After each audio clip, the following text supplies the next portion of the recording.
20/8/2022 என்று என்னிடம் என் தேவனாகிய கர்த்தர் கடவுள் எதிர்க்கிற தரிசனத்தை இப்போ நீங்கள் கேளுங்கள். சுக்கிட்டிமி கத்துமி கக்குத்து குத்து சுக்கிட்டிமி அமெரிக்க தேசத்து அதிபதியானவன் சுயநலக்காரன் தன் தேசத்தின் நலனையே தனது நலனாக எண்ணக்கூடியவன், உலக ஜனங்களுக்கு விரோதமாகவே செயல்படக்கூடியவன், தான் தோணித்தனமானவன்.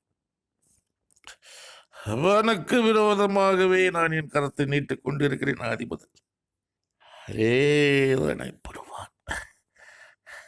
அவன் 3ஆம் உலக போருக்கு அவனே ஆரம்ப புள்ளியானவன்.